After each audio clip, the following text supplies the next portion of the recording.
Hi and welcome to this week's Three Legs, Four Wheels F1 podcast. It's Paul here with Dan, Chris and Lee. 200th show. 200th show. Happy birthday. Well, yeah, sort of birthday. We made it, ish. Yeah. Kind of. How? Well, we made it. 203 shows ago, we went and sat in Lee's old front room, Paul, Lee and myself, and Yeah, Dan, leave. It's not your 200th show. it was not my 200th show either. It's my 199th. You've only missed one, haven't you? Yeah. So yeah, that's actually, this is your 200th. This is your 200th because you did the one that wasn't numbered.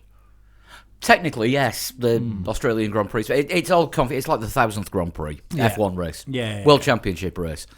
Something will happen in Italy this year. Just going to start off by doing some shameless self-promotion. Woo! Let's do it at the start because we always do it at the end and we think you guys miss it. I've seen the Spotify listening analytics. A lot of people do.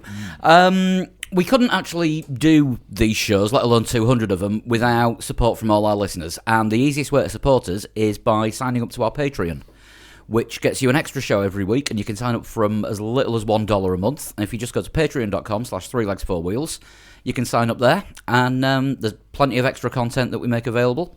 In fact, this week there's a world exclusive track from one of my old bands on there that I only discovered last week. World exclusive, ladies and gentlemen. Yes. Another way you can support us is by buying merch. How do you buy merch, Paul? You go to tpublic.com and do a search for Three Legs, Four Wheels, and we've got a range of T-shirts on there. Is there not a link on our site as well? There is a link on the site. There's a link on the podcast page on the site. A lot of people don't get the podcast from the website. I know, but they can still go to 3legs4wheels.com. That is true. And you can get T-shirts. We'll be getting a new range of T-shirts this year when everybody else pulls their fingers out and designs some. Hey, I designed loads. Only one of my designs went up. You've seen my design skills. Yeah, that's true. I'll post a photo of your designed rolling egg from the weekend. More of that on the Patreon. More of that on the Patreon show. But talking of your designs, Chris, if you send them to me in a big enough photo format, I'll be able to turn them into a T-shirt. Let's do that. We'll do that then. So we should have some new T-shirt designs coming soon, because we haven't done anything new since the jump cut T-shirt. I'll have a think. And then we'll pass yours through the censor. Hey, my T-shirts are fucking ace. They're for Musty Audio. We're talking about 3 legs, 4 wheels here. Oh, there's some great T-shirts on my T-Public thing. Yeah, plug your own shirts on your own podcast. You've got plenty to choose from. This is true. The thing is, as well, we've done 200 episodes. Those who've been with us since, for over 100 episodes will remember that for our 100th show, we had a special guest on and we did a video podcast. Although the video didn't actually work for the audio from our special guest because we didn't know how everything worked at the time. Exactly. So we experimented a little bit and we did a couple of other video podcasts, didn't we? Which some people seemed to enjoy quite a bit. Mm-hmm.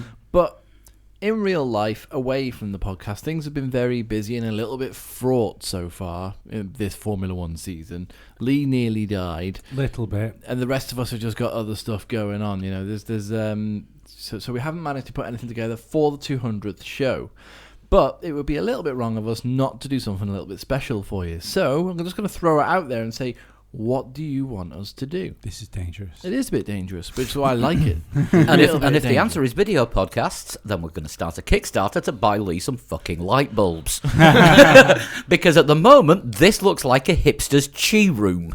What happened to that video lighting rig that you had? Oh, it's fucked. Oh, okay, fair enough. You've got the other one. I've got the other one. I'm going to bring that along instead. But It's awful. It's absolutely awful. This is a logistics meeting going on mid-pod. But yeah,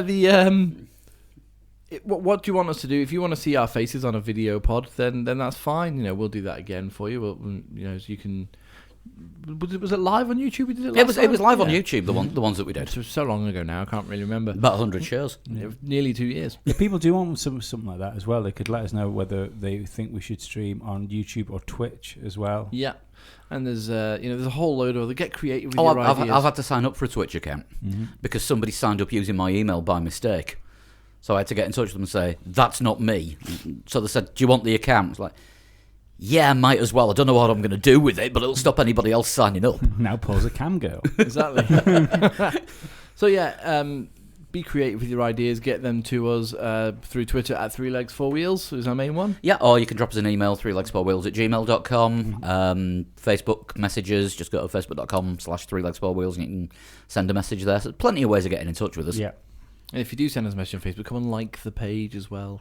We've been quite slow on the uptake with likes lately. It's Individually as well. it's ticking over. Twitter names. On Twitter now, you can get me at Flood21. Yeah, at Pablo100. At Dan Dankleton. And Atty Total Shunt. And Sean is at Sean Cowper. She's not here this week, but No. she's been on more shows than you this year. Absolutely. Yeah, deputising for Lee when he's been almost dead. So should we talk about F1 now we've got all that out of the way? Yes, Baku this weekend. it is Baku this weekend, but we had a Chinese Grand Prix not that long ago. And then there was talk of maybe having another Chinese Grand Prix. Yeah, they want a street race in, I think, was it Beijing? Guangzhou? Was it that I heard? Guangzhou or Beijing?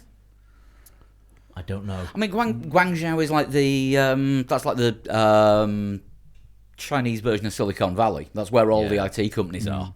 A friend of mine was actually over there a few weeks ago with his IT startup company that hasn't started yet. And apparently it's very modern there, and the streets seem to have been organised in such a way that, yeah, you could probably get Herman Tilke in to go, yeah, we'll make this boring. Yeah. So basically it'd be a point and squirt, much like Azerbaijan is. Yeah. Yeah. we don't hate Azerbaijan, though. Don't hate it. Not sure if I love it yet. Every race apart from the first one's been all right. Been really good, actually. Yeah. I don't think it's a good circuit, but it throws up good races. Good, weird results. It's an anomaly Yeah. race, isn't it? Like much like Bahrain's an anomaly race. I mean, as well. it's where for the last 3 years has been the special guest on the podium rather than one of the big three. Yeah. Yeah. Yeah, which is rare in Formula One. There's only been 6 winners this decade or something stupid like that? 11. I can't remember what it is. Six winners since 2010 or something like that, which is ridiculous. It's some ridiculous Is figure. that all? Yeah, Wow. yeah. That's crazy. But yeah, we'll get to looking forward to the Azerbaijan Grand Prix later. But there is There must be more than that. That can't be correct. Carry on. No. We'll look it up, or somebody tweet Sean quickly and see what it can come up with. There is other little bits of news and rumours flying around this week. First one starting with Williams. Now, apparently, according to Auto Week, but denied by the person who is at the centre of this, is Dmitry Mazepin, father of occasional test driver for various teams and F2 driver Nicholas Mazepin, or Marzipan as we've been calling him for the last couple of years. He is looking to buy Williams out. Now, we know that Williams obviously have Do you got think he's following have the got Stroll problems. model of how to get your son into Formula One? Well, he's got a son that's done a few tests and a couple of FP1s and races in F2. Well, yeah, Mazepin's is very much like Sirotkin, isn't he? As in, like, he's been on the outskirts of Formula One for so long. He was with Force India for a while, and then he was Renault after that. Yeah. And then he was perhaps going to be I think he was going to be tied into a deal with Williams, wasn't he, when Sirotkin went there? Yeah. But then now he's back at, is it Racing Point, Force India, whatever they're called now? Oh, no, because the Mazepins have had a massive fallout because... So where is he now? Mercedes. He's going to be testing Interesting. going to be testing an old Mercedes in the next few weeks. I think he's doing what Williams were doing with Lance Stroll by testing an old car round current circuits. Yeah. But no, the Mazepins had a massive fallout with the Racing Point organisation because they tried to buy Force India at the same time they that were a the Stroll consortium were getting involved, and the administrator decided in favour of the Racing Point organisation. So Mazepin's revenge. So it's Uralkali, the company that's behind this, a Russian chemical firm. Which it still sounds like a really nasty disease that you'd probably have to go and get tests and give or somebody samples. who has had too much to drink trying to tell somebody else they've had too much to drink. Yeah. Drink responsibly, Yeah. unless it's this weekend. So I don't mind if somebody comes in and buys Williams or puts loads of money into Williams. I don't particularly think, as has been the main debate on the podcast so far this year, I don't think the Williams team is being run properly. I don't think they're short on cash, but cash isn't their big problem right No, now, I don't think. It's the management, I think, is more of a problem than somebody coming in and buying the name. I'd like to see. I wasn't that bothered about Force India vanishing off the grid, but Racing Point's a terrible name. I don't want to see the Williams name disappear. So if somebody does come in and buys it, I kind of hope they just hold on to the name, if nothing else. Do you know what I mean? Because there's value in the Williams name, though, isn't there? Do you see Frank and Claire Williams wanting to sell, though? probably not Frank. Especially to someone like Mazepin. Are they still publicly traded? Williams Engineering now. Williams F1 team is a subsidiary of Williams Engineering. Oh, I thought It's it was Williams Grand Prix Engineering, isn't it? Yeah. Which is a limited company, I think. Yeah. So yeah, I don't know. It doesn't matter if even if Bill Gates came along and said we're going to make this Microsoft Williams Formula One team and here's all of the money I've ever earned, the management structure still wouldn't be able to put the correct procedures in place for that team to be successful at this very moment in time. Well, look at McLaren, for Yeah. instance. Yeah, look how long it's took them to claw themselves back Yeah. up to a point where they're anywhere near competitive. And they've got the facilities, so they've got the brain power, more so than Williams, but not much more so than Williams. Well, I was reading an article the other day, and apparently McLaren's wind tunnel is massively out of date now, and they can't get the same data from their wind tunnel as any of the other teams. Interesting. Same article. I think it was in Autosport. They were saying that Formula One's moved on, and it's left McLaren and Williams behind because they are trying to be the last of the independents. Yeah. They're just buying the engines, Well, and they they're are, not buying bits of cars. But Red Bull. Haas, and then Racing Point. They're all independents, Yeah. but they all come with major deals tied in here, there, and everywhere. Yeah, but I mean, I would the put... the Racing Point takes a lot from Mercedes. No, but I would put like Red Bull down as a proper independent team. But they're a drinks manufacturer first and foremost. So if Yeah. something goes wrong with their racing team, they can they can shift just some fold money it. over. Yeah, of course they can. But what I mean, like, we talk about independent teams that aren't so beholden to somebody else, or like a massive motor and overlord. But then you look at McLaren and Williams, and they've stayed away from buying in bits of the car, and they're doing everything in-house. And the money to do that these days just isn't there for teams like that. Red Bull are a completely separate case, because, I mean, your catchphrase about Red Bull for the first 3 years of the show, whenever they got mentioned, was they've got all the money. Yeah, they have. Oh, they have got all the money, but yeah, they're still independent. We can't shout at them just because they've got a big bank Yeah, balance. but when you get companies like McLaren and Williams, who their main income comes from racing.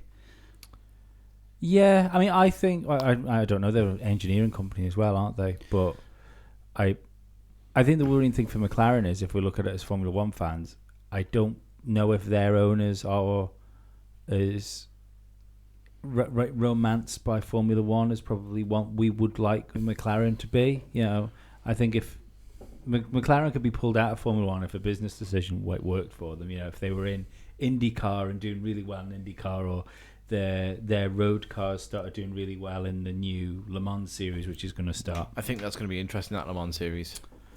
I don't think it's going to be really interesting just because it's still WEC, isn't it? It's still endurance. Shorter though, isn't it? The races, I think, but that's something. Yeah, WEC is getting shorter from next year. Yeah, But they fucked with, it. with lots of different rule changes. Yeah. They fucked it when they had the chance of making that into the World Sports Car Championship. They should have done that. I agree. Yeah, totally.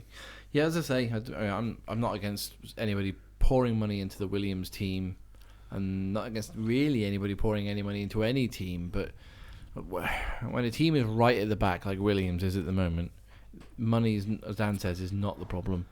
And I don't know where you would look at, getting staff in or putting people in from other motorsports into Williams. As Lee said, much like McLaren have already done. Mm-hmm. It's the only way I can really see Williams rebuilding. And there's always looking outside of Formula One for people, isn't there? Because regardless of whether you're being hired to work for Ferrari or you're being hired to work for Williams, if you're outside of Formula One, there's going to be a ton of some of the best brains in the world which will want to come to Williams just to get into Formula One. So it's not like they wouldn't have the trouble hiring people. Yeah, you would hope so. I think you're right. I think I still personally think that Williams, the brain power is there. I just don't think the brain power is there in the management. Yeah, absolutely. That's what I'm thinking. I think it's a management issue, which is why Paddy Lowe is still taking a leave of absence. Yeah, and it looks like he isn't coming back. Yeah, no, well, yeah, we knew that, but yeah, I mean, I think it's ridiculous the way Paddy Lowe has been treated in that team. I think it's downright disgusting, to be perfectly honest. yeah. Here's a man who's won like what was it, 3 world championships in a row with Mercedes. Yeah. Goes to Williams, and then all of a sudden, because they have problems, it's his fault. Yeah, easy one of the sort of top 5, 10, 6, 7 names, of Tech names. the tech names in Formula One. Yeah. One of them is Paddy Lowe. Maybe, and I'm just playing devil's advocate here, maybe he wasn't asked to leave the team. Maybe he just said, "Oh, sod this. I can't work under these conditions." I think that's probably it could be right. him that walked. Yeah, I think. Absolutely, it could be. I mean, I think, was it a friend of the show, Craig Scarborough, tweeted around about this time saying that maybe Williams need to start listening to their engineers more. I can't help think he was talking about people like Paddy Lowe at that point. Yeah. Yeah, I mean, it's a team that's sort of been built on a racing and engineering mentality, and now it seems to be 3 consultants to every member of the technical staff. No, I think it's Claire Williams. I think she's fucked the entire team. She's not. I don't think she's shouty enough. I don't think she's not a Formula One team boss. What's happened is they've done the same thing as Lawrence Stroll has done for Force India, and they've given Lance Stroll a car in that situation, whereas Frank Williams has just given his daughter a Formula One team, and it's fucking stupid. Yeah, it's troubling times for them, isn't it? But how do you I wonder how you get rid of a problem like that in that situation. What? How do you get rid of Claire Williams? Yeah, if I'm right, forcibly I removed. don't think I'm wrong. Yeah, I mean Patrick Head being back, could he? I mean he's a consultant, isn't he? So How old's Patrick Head now, though? He's roughly 70. See, he's not a long-term solution for Williams. No, but being shouty short-term might just sort of, as you say, if the management's not there but the rest of the team is, that might sort of get things in order a little bit more. But depends who needs to be shouted at, though, doesn't it? If it's Claire that needs to be shouted at and not the team. Yeah, but I mean, what if, for example, Mazepin Senior puts all this money into Williams and then says to somebody like Martin Whitmarsh, for example, come back to Formula One, manage this Formula One team, because I know you didn't do a rubbish job at McLaren. Yeah. And here's lots of money so that you can. Martin Whitmarsh would be an excellent shout. Yeah, Martin would try and pull Williams out of a hole, or somebody who, somebody else who's not around Formula One at the moment, but not Mike Gascoigne. Yeah, I'm not sure I agree about Martin Whitmarsh, because he was looking after McLaren when they were in a similar situation. When they were on the way down, maybe, yeah. And he wasn't able to turn it around. If he'd been able to turn it around, I would agree with you. I think he was the problem for Martin Whitmarsh, though, that he had Ron Dennis. He had a Ron Dennis that was trying to get back into the team. Yeah, there was lots of screwed up things going on, and I don't think he's a bad team boss by any means. I think he had the same treatment Stefano Domenicali had. I still think Stefano Domenicali is the best boss Ferrari's had since John Todd, but he got poorly treated by Ferrari because they needed a scapegoat, a Whitmarsh boy. Yeah. I think the main problem Whitmarsh had was Ron Dennis constantly being there saying, "I'm not here." Yeah, I think and there was probably a lot of. What about Williams brought in Ron Dennis? Yeah, but I think there's probably a lot of Ron Dennis devotees that were still at McLaren at that point as well. Because we joked, didn't we, about McLaren being de-Ronned for a while there. Yeah, and maybe that can't be an easy thing when you have such a big character like Ron Dennis leave. It is going to leave a power vacuum in any team. Yeah. Absolutely. And he didn't exactly leave, did he? No, he didn't leave. He was forcibly removed. Forcibly ejected, which is going to leave lots of loyalists there. Yeah, of course it is. Well, it instantly turns him into a martyr, doesn't it? Again, if Martin Whitmarsh was parachuted into Williams because Claire Williams had been thrown out, it'd be exactly the same situation. Do you think? I don't think so. I don't think there's an you will take a better picture without the flash, even in this light. I actually thought the flash was turned off. I'm trying to put some pictures up on Instagram because it's hard to I don't mind. I'm just helping you out. Yeah, I'm here for you, buddy. It's fine. No, the auto flash decided not to be auto anymore and be on. I mean, I've worked. I know it's a completely different thing, but I've worked for companies when a son or daughter of that company has been brought into a high position that doesn't know what they're doing, and I don't think that endears people to most of the time. Speaks volumes to me. That tweet, that message that Claire Williams had, that she was sharing that person in qualifying when Lance Stroll was still in qualifying. I think it was Q2, wasn't it? And she was on the phone when she was complaining about somebody's workwear or what someone hadn't been doing when her driver was on with there. Any other team boss is on the pit wall at that point. Regardless of whether. It's fucking. Yeah, but what's going on? It's Theresa May, isn't it? It's in a similar way, because where you need a leader, where someone needs to stand up and look like, regardless of whether they know what's going on, they need to look like they know what's going on, and they need to look like they're listening to the people that they do. Whereas both Theresa May and Claire Williams seem like the supply teacher that all the school kids take the pee out of because it's easy, because they're a supply teacher. Mm-hmm. That's kind of the same. Yeah, I do. I mean, I'm all for Formula One being pro getting women into motorsport and that sort of thing. Manisha Kaltenborn did a stunning job at Sauber. What day was that? Do you know what? I thought you meant that for a second. I was immediately, I object, Your Honour. Yeah. I thought she was doing the best job possible until they got Fred Vasseur in. Yes. Yeah. And it was showed that she wasn't. Yeah. Yeah. Signing 4 drivers for 2 seats, for example. You're a lawyer. 4 for 1. Yeah. Yeah. But yeah, I can't help but think that because of the way Formula One is pro in this particular area, that it's given Claire Williams a bit of a shroud to sort of hide under. I think if she was a man right now, she'd be getting a lot more stick from the media, from the commentators, just from people in the pit lane. I think she's escaping. It's nothing wrong with it. It's nothing about Claire Williams being female. It's about. Oh no, I think she's escaping analysis because of it. Yeah, I think it's about Claire Williams being a maybe not a below average team boss, should we say? Yeah, but I think she's escaping criticism, and that might not be helping the situation. No. If she'd have been criticised like anybody else would have been for doing the job she's doing, then Williams would have been forced to make changes sooner, and it wouldn't have got this far. Let's see what goes on as the year progresses. I do wonder, though, if you're having the constriction of we are going to be an independent team, mm-hmm.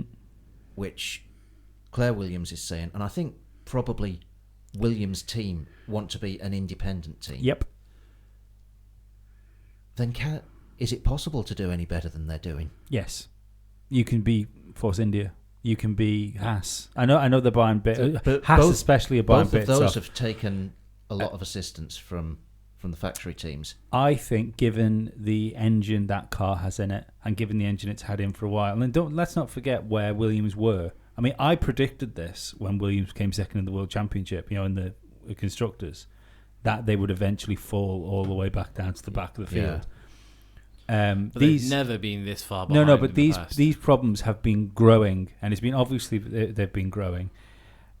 Also, they're like on the money side of things, they are the worst team. Well, I mean, they are the worst team on the grid. So this sounds stupid, but not only are they the worst team on the grid, they get a big chunk of the cash as well when you look at the payouts because of historic winners bonuses.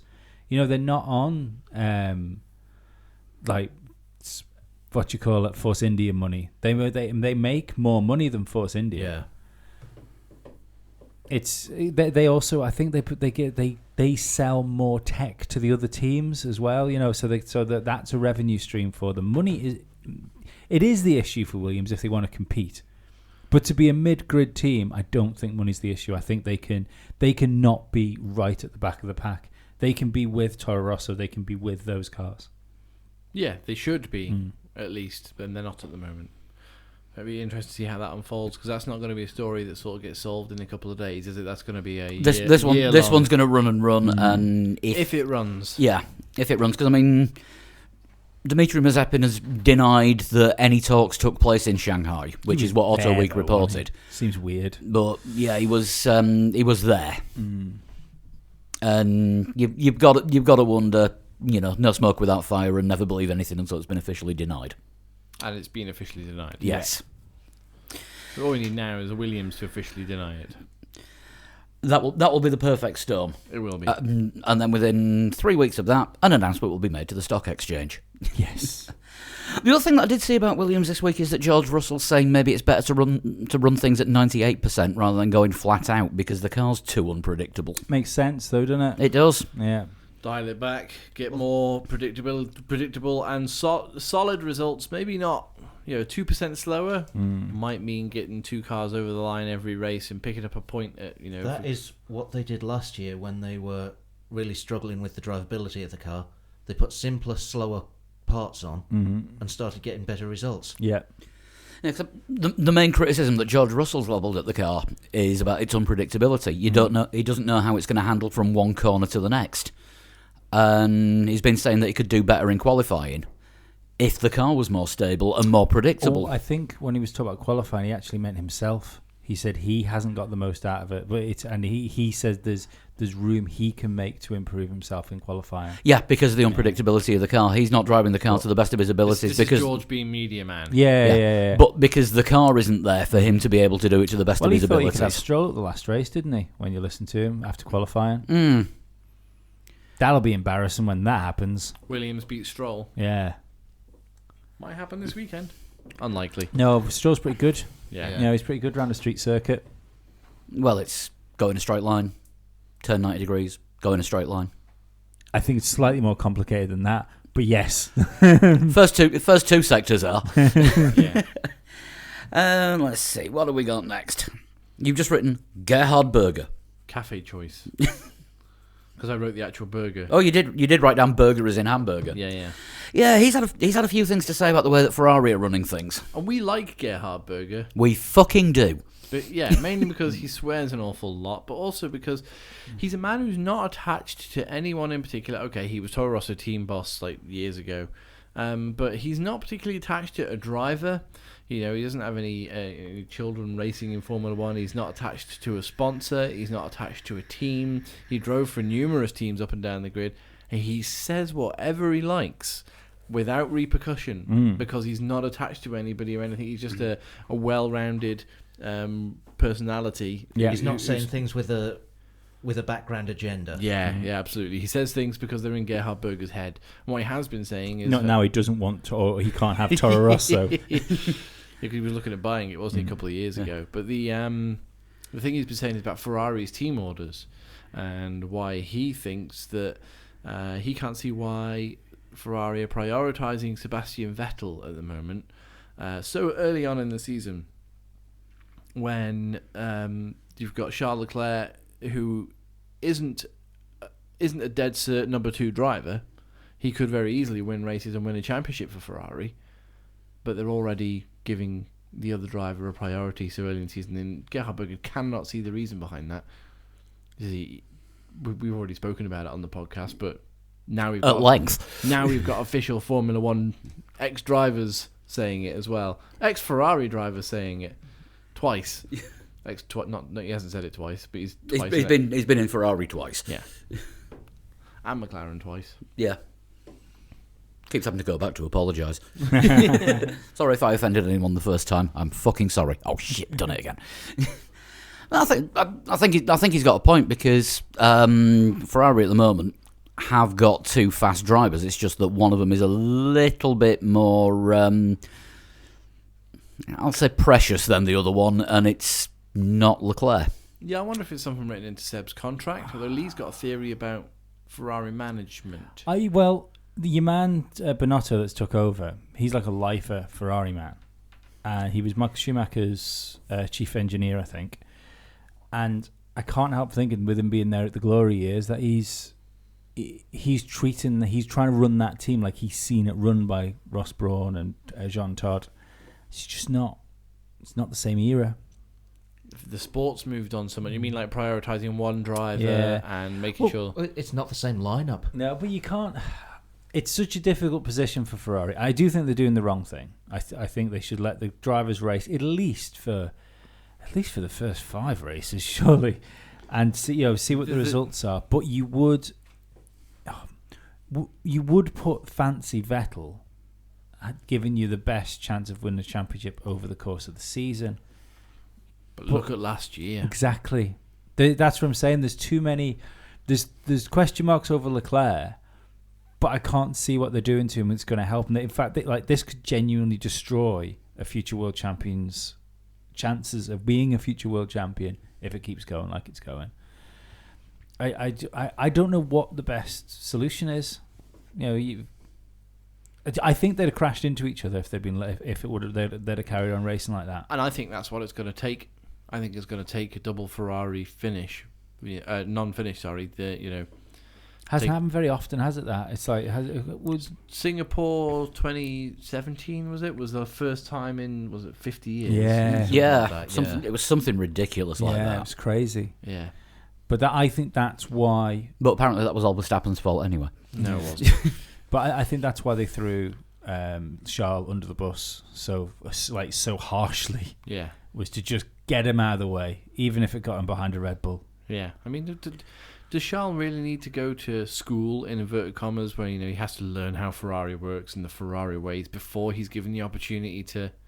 Look, when Massa went to Ferrari, he went there as being every single bit the future world champion, and then he spent the time behind Michael Schumacher. Yeah, but Ferrari got hold of Massa, so nobody else could have him. Yeah, no, but he looked so good when he was in Sauber. Yeah. And we only ever saw 1 year of him actually being able to fulfill some of that potential he had. I would hate that to happen to Charles Leclerc. I'd hate him to get beaten down, because this is the thing is we let's say Sebastian Vettel decides to piss off at the end of the year, which I think is very possible. I don't think it's out of the question for Fernando Alonso to go back to Ferrari. If he chose to go back, I think they'd pull Kimi Räikkönen back, to be honest with you. No, I think they would break their own spines to get Fernando Alonso back right now. Maybe. I think Alonso's got other things to worry about at the moment. I think he'll be back in Formula One within 2 years. I think he'll be back next year, to be perfectly honest, somewhere. Yeah. And I think apparently we'll find out in July if it's going to be next year, because that's when he's announcing his program Future for plans. his program for 2020. I think a potential return to Formula One could trump any potential plans he's already put out. Everything Fernando Alonso does from now until he dies will have the asterisk next to it of unless I get an opportunity in Formula One. A good opportunity. Yes. He's not going to Williams. You've got to think that Fernando Alonso probably believes, whether it's right or wrong, that he would have won the World Championship last year in that Ferrari. He will believe that. He would have pushed Hamilton further than Yeah, Vettel he'd have did. pushed Hamilton, I'm with you. I don't know whether he would have won or not, but he would have pushed Hamilton more than Vettel did. But he will believe that he could have won a World Championship in that car. And I don't see. This is the thing. I think Charles Leclerc looks like a good driver. I don't think Charles Leclerc has done anything on the Hamilton Alonso level of the second seasons. The only thing I've seen of him which was truly,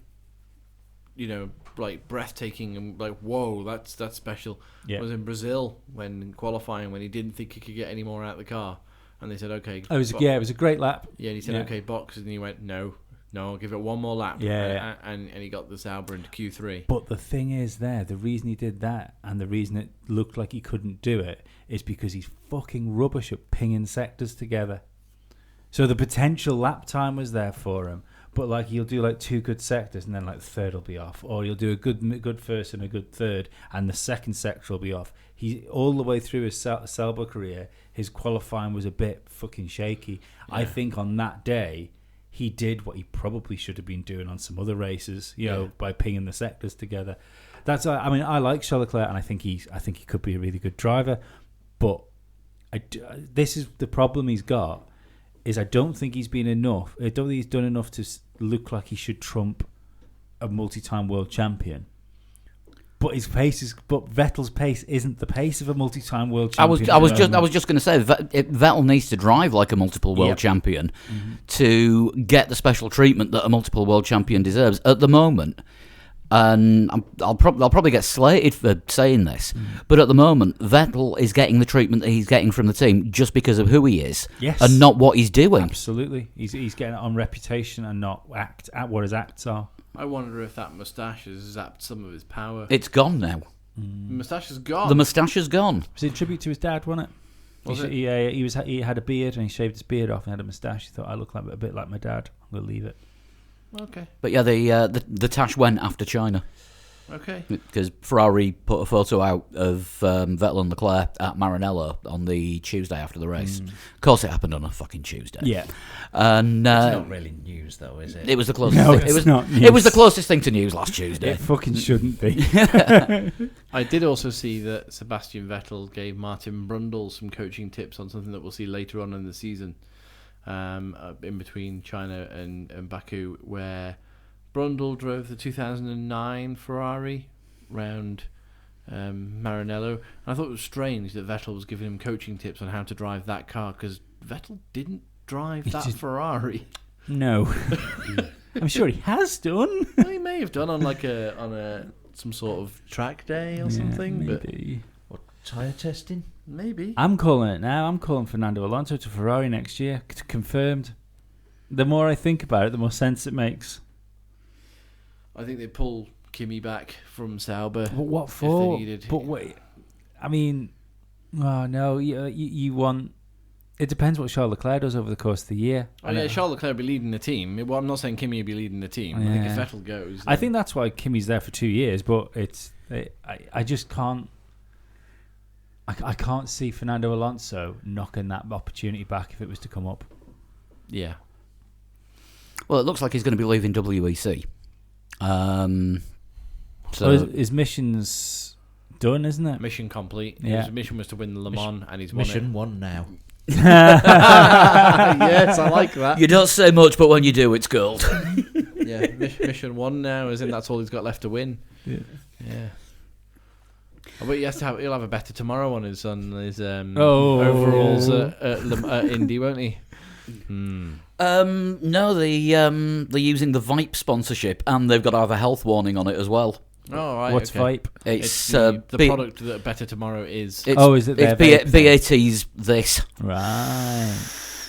I am not currently using Vipe. No.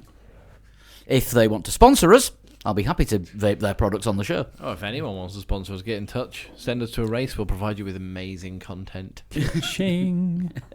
Show us that cheddar. The next thing I've actually got written down is Le Mans, because Stoffel is going to be racing there this year because Jensen has pulled out. Jensen's pulled out for a good reason now. Yeah. His fiancée is about to give birth at any point. He's pulled out because he didn't. Yes. Hang on, do this properly. Why are you trying to annoy the listeners between vaping and hitting cups? Because I've been quiet this week. I just want to get involved. Jensen is pulling out of the remainder of this WEC season, and Brendan Hartley was offered the role originally, but because of his experience in endurance racing, hang on. No, Brendan Hartley's actually signing for Toyota. He's going to be reserve driver for the rest of the season by the looks of things, and taking Alonso's seat next year. Makes sense for him to stay in Toyota then, considering they are the WEC. Yeah. What is it? Something like 2.4 seconds on average a lap faster than the other teams. Yeah. So that should mean Brendan Hartley is about 2/10 ahead of the rest of the field. Credit where credit's due. He was fucking amazing in the Porsche. I've no idea. He kind of won the title in it. Yeah. And he was. Was that when Webber was driving with him? Or is that when Webber won the WEC as well? No, that was he carried on winning after Webber had left. Right. No, Brendan Hartley is actually we take the piss out of him. But he's a great WEC yeah, driver. because of his experience in endurance racing, and winning endurance championships. I think he's another driver that just got put through the Red Bull ringer. You know, it's twice. Yeah, he's just crazy. Let's not talk about fucking Toro Rosso baking drivers and no, we do it all the them. time. Yeah. Interesting though, because it's Jensen was driving SMP, wasn't he? Yeah, he was in the SMP team, which I thought the S in there stood for Sorokin, because seeing as they back him, but apparently it doesn't. And you've got United Autosports, which is Zach Brown's team. Yeah, Are they doing? but they're not. Le Mans? They're doing Le Mans, but I think they're in the GT class, Right. and they've got LMP2s. Who's driving for Zach Brown's teams? They haven't released the full lineup yet. Okay, because Jensen Button pulls out, Stoffel Van Dorn takes his place. But that's in a non-Zach Brown team. Yeah, but it's very much what happened in McLaren, isn't it? Yeah. So, it would be good for Stoffel to get one over on his old boss, but it's not really the competition, is it? He's in a completely different class. Yeah. So, yeah, fair enough. I take it he's still doing the Super Cup or whatever it's called, whatever the Stoffel? Japanese thing. No, Jensen. Super GT, Yeah. which apparently He's already won, hasn't he? you are not allowed to watch outside of Japan, because even Geo blocks it on YouTube, even the highlights. It used to be on YouTube. Yeah, didn't it? yeah, they've Geo blocked the highlights this season for outside of Japan. Is that because they've set something up, haven't they? There's been a load of complaints about it where I think they're doing almost like a WWE Network thing with it, where because you can't, they've started doing the English commentary version, but I don't know where you get that. So they've obviously geo-blocked it because there is an official route to get it, but they're not telling anyone what it is. I think you've got to answer a sequence of questions, each one more taxing and perplexing than the last. is that what the cicada puzzles is? I think so, yeah. I couldn't believe how bad the coverage was for the Super GT, because when you got Jensen Button in the car, and even I don't know which fucking one it is. Come on. I was going to say, how stunning would it be if Van Dorn goes and wins Le Mans? Yeah. That would take 2 Toyotas blowing up. Yeah, it would. It would take two Toyotas. To be blowing fair, up. Jensen And then- does seem to have left his bad luck in McLaren. Yes. Yeah. Except for Le Mans last year, when his was the first LMP1 retirement. And are McLaren definitely running one car at Indy? Yeah, they've not published the full list of prospective entrants yet, but I It's going to be think Alonso and Van Dorn in a McLaren at Indy 500 as if Van Dorn wins that as well.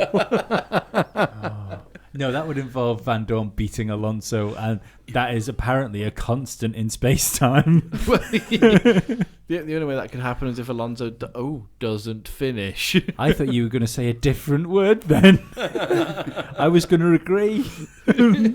so. Hang on, last minute McLaren entry for Van Dorn in Indy. Stoffel wins Le Mans. Stoffel in a Ferrari next year just for Monaco. Stoffel can't even get through a lap of Formula E, can he, at the minute? He won, Nobody didn't he? can because Has he won a race? no. Did he win recently? Or get No, the he podium? got a pole, didn't he? Did he get pole? He got pole and then went backwards. Oh, well. Yeah, Formula E's had seven different pole sitters and 7 different winners in the 7 races this It season. was just his turn. None of them have been Stoffel Van Dorn. Yeah, so it's a rotation system, but nobody survives the first lap of a Formula E race because they get this nice long straight off the grid, and then they've got to brake to about 20 miles an hour for a hairpin that's tighter than Monaco, Yeah. and everyone forgets to brake. And they've all got tyres on them that are usually on Ford Focuses. Yeah. And colder than the Arctic.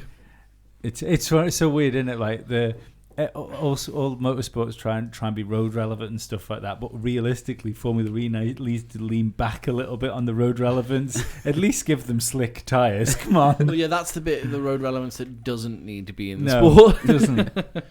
Or just admit it and put them in Hyundai Ioniqs. You might be able to get 2 side by side then. Yeah. Yeah. No, they'd make the tracks even narrower just to compensate. To be fair, I think Formula E has been the best racing in the world this year so far. It's been good after the red flags and they've cleared the track and everybody realises that you don't all plough into each other. One race there's been the big red flag, hasn't there? There's only been one race like that. No, there's been 4.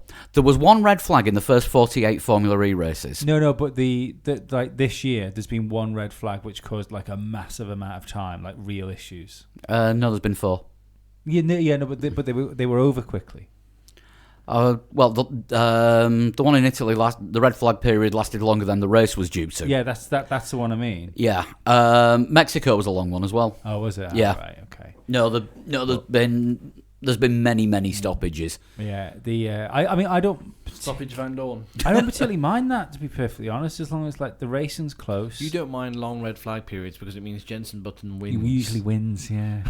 But he's not in Formula E. It doesn't matter to me, the old the red flags and stuff like that. I just want the race to be close and good, and I don't think there's another series with as top caliber like races in it. The racing close. The racing's been good in Formula E once they've weeded out the psycho drivers, which is usually after the red flag periods, because it's the psychos that have tried to take everybody out and stuffed themselves into a wall. I think what you've got is a formula which is closer than even GP2 or even F2 is, but instead of having F2 drivers in, you've got a handful of potential Formula 1 world-class drivers in it. I think it's... But unfortunately, you've also got a load of drivers that wouldn't get into an F2 or even an F3 car. Yeah, I mean, maybe. Which is what's causing the problems. I don't... Maybe, the level... I mean, no, I don't think you can lay it on the drivers. I think it's more how tight the circuits are and the fact they're all very narrow and stuff like that. I mean, you've still got the likes of Sam Bird or... what's his name? Fucking who was it that caused the big one in the last race? Jose Maria Lopez. No, didn't Jean-Eric Vergne cause a big one? No, he ended up with somebody parked on him because they all had to slam the brakes on because Lopez put it into the wall. But he has caused a big first corner incident this year, hasn't he? Yeah, that was second race. Yeah, or so. that's what I'm saying. I think it's unfair to say it's a handful of other drivers because the world class guys that are in there are still doing it too. It's just the nature of the sport. Contact motorsport. Whereas if Formula E was raced on circuits rather than streets, then I think it'd be dull. It would. Well, I don't know. I think it would be the dullest form of motor racing because not only would you get cars racing like GP2 cars. I'm not saying GP2 racing is good, but it'd be slower. Yeah, it would be slower, but slower doesn't necessarily mean bad racing. It's just it doesn't mean bad racing, but I think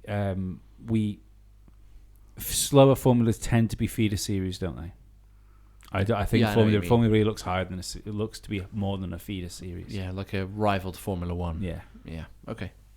I mean, you said it'd be the worst motor racing. You watch Porsche Super Cup. I've seen Porsche Super Cup on more than one occasion live, and it is ridiculous how slow those cars look when compared to a Formula 1 car. After like testings being, or when they used to have the morning shakedowns in Formula 1, and they do the morning shakedown and then throw the Porsche Super Cup outside, and you'd be looking at like you were looking at a fucking picture, looking at the Porsche coming towards you, and the Formula 1 car had done the same straight in about 3 seconds. Yeah, but with the quality of the racing in the Porsche Super Cup, when you're looking at the Porsche coming towards you, it's usually side on. Yes, well, it's a rich man's hobby sport, isn't it? It's rich men sticking Porsches into Armcos. Yeah. And it can be entertaining to watch. Oh, it can be entertaining to watch. It's one of those where you actually sit there and think, 90% of people, probably actually me included, even though I can't drive, can sit there and think, shit, I could probably do this better. Have we got anything else on that bit of paper? Azerbaijan preview. Ooh, a race. So yes, Baku, the fourth race at Baku could be the Great Leveller again. Are we going to get a guest on the podium? Well, was it? I wouldn't be at all surprised if we do. 2016 was Perez. 2017 was Stroll. 2018 was Perez again. Yeah. So the Racing Point lads are looking good. Yeah, they're rubbing their hands with glee at the thought that they're not quite there though, are they? Renault are the new Racing Point at the minute. Daniel Ricciardo can sniff a podium out from most places. Renault are a bit explodey. They are a bit explodey. We haven't had a Renault on the a Red Bull on the podium yet this year, have we? Max. Do we have Max on the Is a podium? bit crashy sometimes. Oh, we have had Max on the podium, haven't we? Yeah. Does Gasly get a head start? No. Right, no, that's not happening then. Yeah, I mean, it would have been Mercedes, Ferrari, given all the shenanigans that happened last year, and then you look at the year before, and it's just like can't even remember what order things were going to be in. But it is a race that throws up an anomaly result, much like Bahrain. So I'm wondering if this might be Ferrari's time to shine again. Race pace wise. I think this is a good race for my prediction of Ferrari taking each other out. Yeah, it could. Do you reckon they'll Red Bull it? Much like the Red Bulls did last year. Yeah, especially if there's been something said where maybe not that they're allowed to race if one car is visibly quicker than the other one, and if they're close together on the grid, I think Charles got to be impetuous and maybe a little bit desperate to get ahead of Seb. You think Charles would be impetuous and desperate to get ahead? Yeah. Imagine if he'd qualified a bit quicker. Oh yeah. Well, yeah. But no, I don't think Vettel would put himself in the same situation as maybe Leclerc would. I think he would if Vettel started ahead of Leclerc on the grid, and then Leclerc got ahead at the beginning, and then it's Vettel versus Leclerc for a position. I think Sebastian could get quite impetuous. Sorry, Dan, I now realise what you're referring to. Yeah. Got a bit shovey, didn't he? If I remember rightly. Yeah. I think Sebastian. And that wasn't even at full race speed. No. No, it was a clash of wheels. Yeah. Which could have put him out of the race, which would have been ridiculous. That was crazy. That should have been a race ban. That should have been a race ban. Can you imagine if Grosjean was still doing it? He'd have still been on the cross they put him on. Well, it was last year. And his engineer would have still been blaming Ericsson. Exactly. Well, that was last year, wasn't it? Grosjean into the wall after a safety car period. Yeah. Well, during a safety car period. I think that was Ericsson. No, mate. Ericsson was nowhere near you. No. Check again. In fact, the nearest Sauber to him was Leclerc. Yeah, it was Charles Leclerc was behind him, but like a good few seconds behind him. So almost guaranteed to see a safety car or a virtual safety car at some point, aren't we? When somebody does an error, because unless you do it at the first corner and choose the runoff, you're in a wall or a castle. Yeah. I mean, everywhere apart from first three corners and the one by the castle is lacking in runoff areas. I mean, don't forget the. I think it's got the perfect amount of runoff areas. What, just three? Yep. Yeah. I mean, don't forget the FP3 got binned with about 10 minutes left the other year when Palmer's car burst into flames on the entrance to the turn by the castle, and there was nothing. It was going to happen anyway. But there was nothing they could do to actually clear the car out. Yeah. And by the time they put the fire out, the practice session was over. But I still can't. At some point, a car is going to bin it properly. Sideways. Going into that there. And it's going to be a Formula 1 2019 type crash, Carmageddon. Yeah, you know when like you go through something, you accidentally catch the front wheel of the guy behind you, and it causes like a big block at the back of the field. Yep. Only there's no Belgium reset to track style button for real Formula 1. Belgium 98 style. It'll take weeks for them to clear all the cars and the debris out of the way. But I mean, you'll end up with a race probably with about 4 cars starting. Or whoever got through. Well, because whoever was in front of whoever caused it, and whoever didn't Ricardo Rosset it. Imagine that. Imagine Belgium '98 before T cars. Yeah, none of them. Just like one Ferrari would have been in. Mind you, Ferrari had 2 T cars, didn't they? But they were both Schumachers. Yeah. No, wait. Didn't Schumacher jump in the T car just before the start of that race? I can't remember. Yeah, I think he did. I think he was one of them. Did he get through? Yeah, he was ahead. Through. He was ahead of it because it was Coulthard and Irvine that touched wheels. Yeah. So for newer F1 fans, the T cars were the spare cars that the teams had.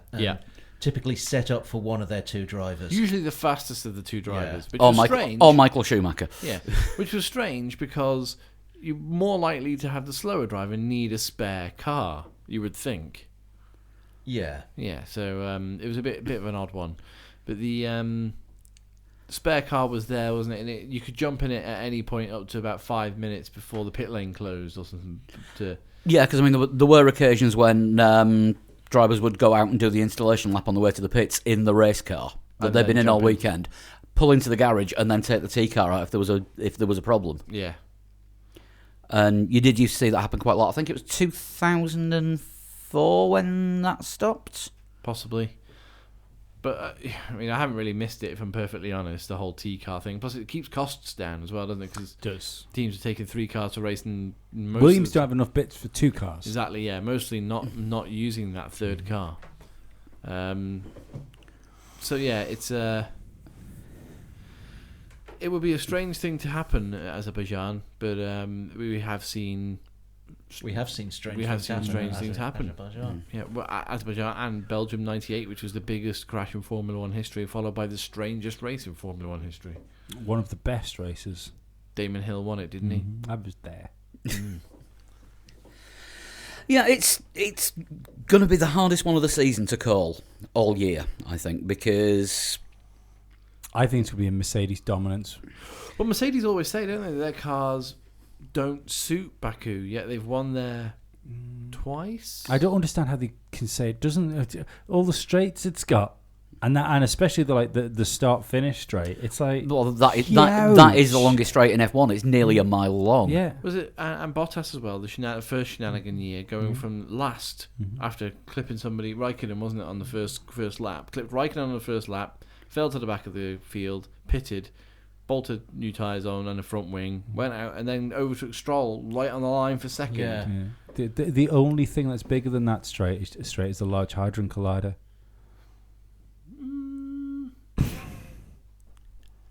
I'll put the tumbleweed in there. It was a good joke. I don't care what you say. There's people out there laughing. It's all for them. There's a lot of silences tonight. Are we going to have a go at some predictions?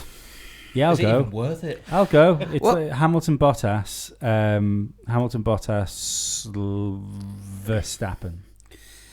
No Ferraris. No Ferraris. I'm going to have to take note of these somehow. I am putting them on our chat thread so I can put them on the website. So Lee, you're saying Hamilton, Bottas, and Verstappen, and Bottas and Hamilton won't be far away from each other, but it'll get to a certain point in the race where it's the first time that Mercedes go, enough lads. Yeah. So team orders time. Get used to seeing that a lot this season. Who's going up next? I'll go next. I'll go Hamilton, Leclerc, Bottas. Hamilton, Leclerc, and Bottas. Okay. Dan? Hamilton, Vettel, Perez. Oh. Hey, he's been on it 2 out of 4 times. Yeah. Technically a favourite. Yeah. Could this be Hulkenberg's first ever podium? Yes. It won't be, but it could be. Could it be Williams' first points of the season? Yes. Unlikely. If there's 10 finishes. It could be. It could. It's one of the if they're going to score a point somewhere, it's going to be here or Monaco, isn't it? Well, I am going Hamilton, Bottas, Vettel. Or 2028. Because I think Mercedes, even though, yeah, like you say, every year they say our car isn't set up for Baku. They generally look quite good there, even in the years when they don't do well. Yeah. Like the first year, Hamilton had his random engine problem. And he should have won. And he probably should have won, yeah. He had a headrest problem. So, second year was the headrest problem, and Bottas ended up coming second. I think so. Yeah. Did Hamilton still win with the headrest problem? I can't remember. No, he finished one place ahead of Vettel. Yeah. After Vettel was given his penalty for the wheel banging. Or one place behind. They finished together anyway. Yeah. Do have some other predictions as well. Sean gave us her predictions earlier. She's going for a Verstappen win, Leclerc second, Hamilton third. Okay. Also, her hero for this year is Ericsson for not putting anyone in the wall. And we have a guest predictor as always this season. And this week, let me find the tweet. It is our friend from Florida, Mac Perry. Next door neighbour and chief engineer of Three Legs Four Wheels racer Dave Daddario. Oh, hi. And Mac is going for a Hamilton win, Vettel second, Leclerc third, with witty radio about team orders. Is he the next door neighbour and chief engineer, you said? Yeah. I tell you what, I bet that's caused a couple of fucking tensious moments. after I wouldn't have thought so. After a technical problem or something like that. It's morning. It's just racing, isn't it? You got to get on with it. So they are our predictions. If you want to join in with the predictions, go to the website 3legs4wheels.com and go to the game section and look for the prediction league. You can put your first 3 in, and also who you think is going to get pole and the fastest lap. And you got until 5 minutes before the start of Q1 on Saturday. Also, talking of Q1 on Saturday, we'll be doing the live blog all weekend.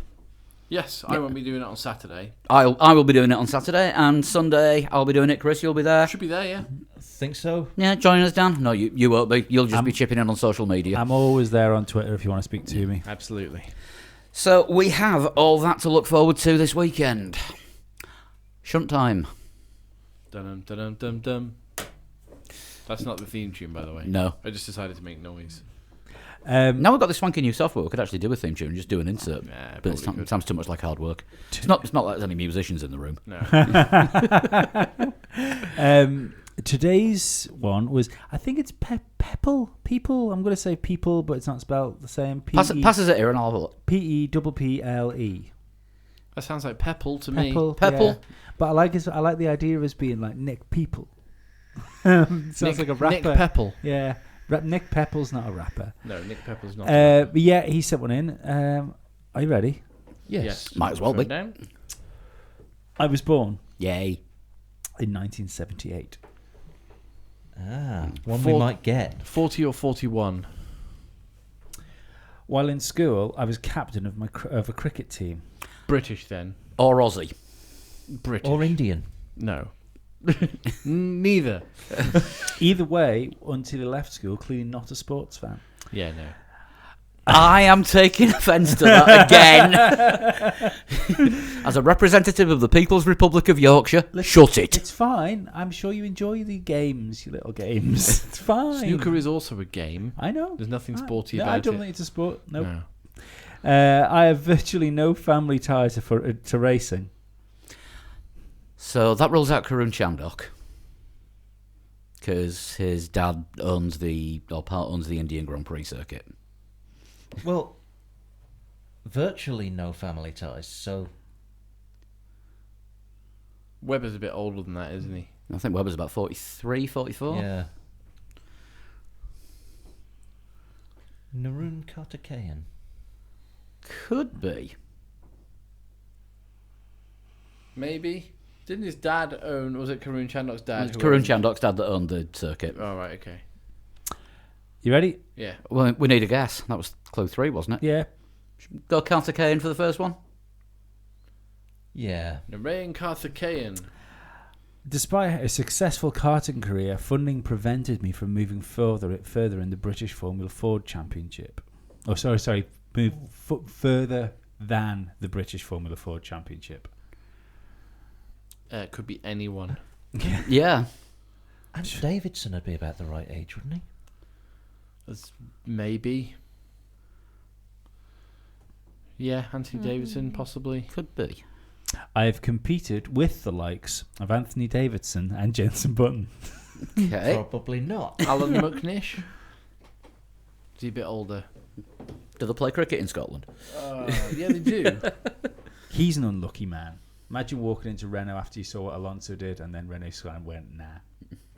It was nah, and then Yeah. it was a shame. I think Alan McNish could have been a world champion. Are you back on the pain meds? Well, I think Alan McNish is a fine driver. I Great think. racing driver. Yeah, but no, he could have been a Formula 1 world champion if he got there earlier and he had a team. He was late in. He was late through the door. He was like 1981 age Formula 1 driver when he arrived, where the sport had started to get younger drivers in.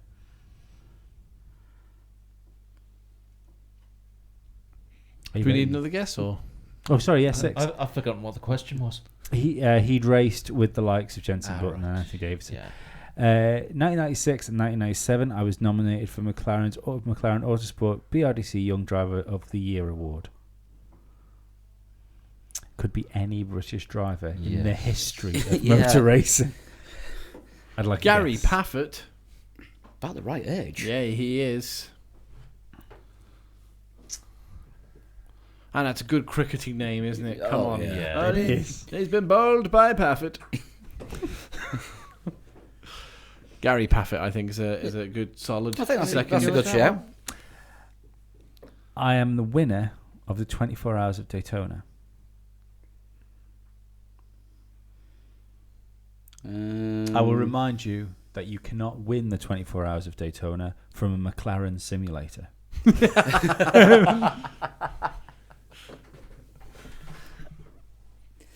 Okay. Well, Alonso won it this year in the pit lane, so it might be possible. Number 8. Yeah. My nickname is the Lionheart. So I'm guessing it could be somebody called Richard. Yeah. Or Chris Jericho. Yeah, that doesn't make any sense at all. Richard. Rick. No idea. No. No. Next clue. Moving on. Oh, wait. What did I say that was? Number 7 was that? No, number 8. Number 9. Home Race has a portion of the track named after me. I think there's a my in there. My Home Race has a portion of the track named after me.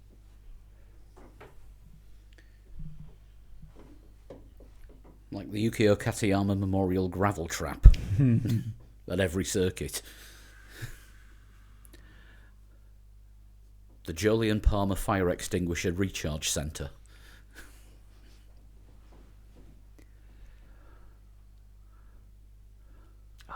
What's the guy's name? Dan Weldon. Ooh. Yeah, that could be... What would his home track have been?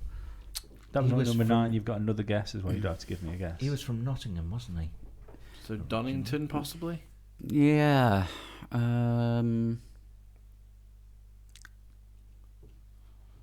Yeah, Donington's close to East Midlands. It's next door to East Midlands Airport, isn't it? Yeah. Which serves Nottingham, Derby, Leicester. Yeah, every time I've been to a rock festival there, you just watch the planes come over between bands. And then when there were some bands playing, the planes were more interesting. And being an IndyCar driver, he is likely to have done 24 Hours at Daytona. Yeah, because, I mean, just about all his career was in the US. Dario Franchitti was Knock Hill or anywhere in Scotland, and have a... Because the Lionheart things are the ones that's getting me as well. I don't remember Dan Weldon ever being called the Lionheart, although it's an incredibly American thing to do to give somebody a nickname. Yeah. Yeah. Nigel Mansell was called the Lion, wasn't he? By the Italians, Il Leone. Yeah. I'm going to have to hurry you. I think we might need clue 10. Right. Clue 10. He wanted me to mix them around. I'm the most recent Englishman to win the Indianapolis 500. Which would be Dan Weldon. Dan Weldon, yeah. Yeah. It's got to be. Are we going for that? I think so. I think Think- Dan might have got this one, yeah. Yeah. Dan Are Weldon. you Dan Weldon? Is it a river? Is it a ford? Doesn't matter. The lads have got points on the board. I am Dan Weldon. Yes. Well done, Dan. Good effort. Thank you. And as catchphrases go, That's not one of the best. that's on the list of ones that might be one. Would you believe I thought of that mere seconds before I said it? Yes. Yes, I would. Now we want you to instantly forget it. And never It would have been better to talk about IndyCar saying, is it a Chevy? Is it a Ford? That would that would have been better, yeah. Thanks to, what was that, Nick, for sending that one in. Wouldn't have been as 1980s British, As TV Jim Bowen. show then. Yeah, that was set in by Nick Pepple. Yeah, Thank you, Nick. You will do anything to win that bloody speedboat, won't you? Absolutely. Because if I get a speedboat, I don't have to do a stand-up comedy set. Hashtag buy Lee a speedboatquick.com. Right, just a quick Formula E update. It's Baku in a Force India, and it's in the dry. It's a fun one to do. It's a good track. I'm really enjoying it. might actually give this one a go. I gave the last one a go and gave up after about 3 laps, and just was reminded as to why I don't like the recent Formula 1 games. I like the game now. I've absolutely smashed a hole in the career. I only ever play the career mode when I go on it. I am now a 5-time world champion. Well done. You'll be getting outpaced by your younger teammate any time now. I think I can get to 7. I've got McLaren. McLaren are now the best team on the grid. McLaren and Renault, oddly enough, have outdeveloped the rest of the teams. Well, don't get too used to it because the new game's coming out in around about 2 months' time. Yeah. I'm looking We're going forward to to switch that. straight to it. What? Are we going to switch straight to I it? think we Switch should do. We'll straight give to it. It comes out on a race weekend, so we won't do that race weekend and then do the race after it comes out. Makes sense. Or switch at summer break. That might make sense as well. But people are going to want to. I'm guessing most people that can be bothered playing the game are going to pick the game up pretty quickly. I would have thought so. So I know if it was me, I'd want to play the new game as quickly as possible. You either play it when it's brand new or when it's in the sales. Yeah, but I think if you play it in the sales, you're not the type of guy that enters a weekly competition to see how quick you can go. Or girl. Yeah. I don't think we've had many female Formula E entrants. Not many, but they all count. Yep. Yep, the only one I can name offhand is Gemma. Mm-hmm. She sent a couple of times in. She didn't have a real go. She was using mouse and keyboard, if I remember rightly. That is not the way to play a racing game. But on Steam. Yeah. Right, we Might as will. well have been playing it on acid. That explains some of your times. We will be back next week. We will hopefully be summing up another fun Azerbaijan Grand Prix. Because all the Azerbaijan Grand Prix have been great, but the European Grand Prix in Baku haven't. Yeah, the You European noticed ones, that? Yeah. Yeah. These dull European Grand Prix. Yeah, isn't it? see, fuck Europe. It's done. We don't need it. All right, Save that for another show. We said it at the start, but if you want to get in touch with us, drop us an email, 3legs4wheels@gmail.com. You can get us on Twitter at 3legs4wheels, facebook.com/3legs4wheels. Look us up on Instagram as well. I posted a few pics from when we were recording tonight. And let us know what you want for this special 200th show that we've just about to finish recording. Spoilers, you're probably going to ask for us to do it live. Yeah, video, some sort of video pod or something. But I mean, if you've got anything else that's creative, just sort of ideas that you've heard from. We don't mind. Don't even mind if you steal ideas from other podcasts. That's fine. We do. Yeah, okay. Just one thing. If you want us to do it on location, just make sure it's somewhere that's got a large table we can attach the microphones to it, because we haven't got any portable mics. Yeah, and you're willing to fly us there. Preferably Mr. Dario. Yeah. It's a shame that Miami Grand Prix became never a thing. It is a shame that Miami Grand Prix became never a thing. It still might happen when the one in Do you know what? when New Miami's Jersey still happens. fucking Miami, yeah? Austin. No, the last time you chanted the name of a wrestler like that, it ended up with the police being involved and a festival nearly being curtailed. Don't do it again. No, I won't. We'll see you next week. Arrivederci. Bye-bye. Bye.